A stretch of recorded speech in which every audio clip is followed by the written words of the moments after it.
आज रोजी दिनांक 10/5/2024 उडान फाउंडेशन बार्शीतर्फे आज माननीय पोलीस निरीक्षक साहेब बार्शी शहर पोलीस स्टेशन यांना भडकाऊ भाषेत करून मुस्लिम समाजाच्या भावना दुखावून तसेच जाती धर्मावर मते मागून आचारसंहितेचा भंग केल्याबद्दल गुन्हा नोंद व्हावा याकरिता आज रोजी आपण निवेदन दिले आहे। सध्या लोकसभा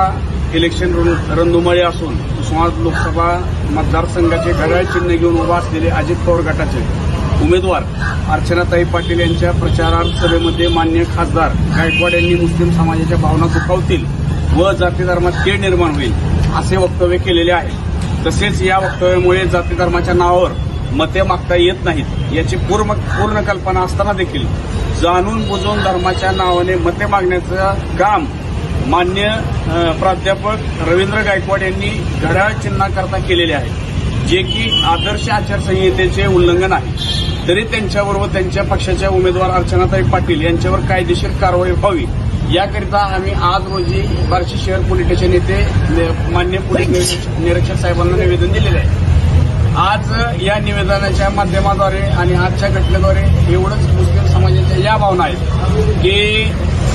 मुस्लिम समाजाच्या नावाने तुम्ही 30 वर्ष 40 वर्ष मतं घेऊन तुम्ही सत्ता भोगली उस्मानाबाद मतदारसंघात आणि त्याच मतदारसंघात ज्यावेळी तुमच्या लक्षात आलं की आज आपली पायाखालची वाळू सरकणार आहे आणि आपला पराभव निश्चित आहे, हे सर्व बघून तुम्ही मुस्लिम समाजाच्या नावानं आणि हिंदू समाजाच्या नावानं मुस्लिम समाजाच्या भावना भडकतील या प्रकारचा प्रकार तुम्ही त्या सभेत केलेला आहे। तरी सर्व मुस्लिम समाजातर्फे यापुढे एक आम्ही मुस्लिम समाजातर्फे सांगू इच्छितो की यानंतर जर या प्रकारे कुठल्याही नेत्याने किंवा कुठल्या ह्याच्यात जर कार्यक्रमात किंवा प्रचार सभेत मुस्लिम समाजाच्या नावाने जर समजा खेळखंडोबा करण्यास जाती धर्मात तेढ आणण्याचा प्रयत्न केल्यास आम्ही या घटनेचा यापुढे संविधानिक मार्गाने त्यांच्यावर प्रत्युत्तर दिल्याशिवाय राहणार नाही।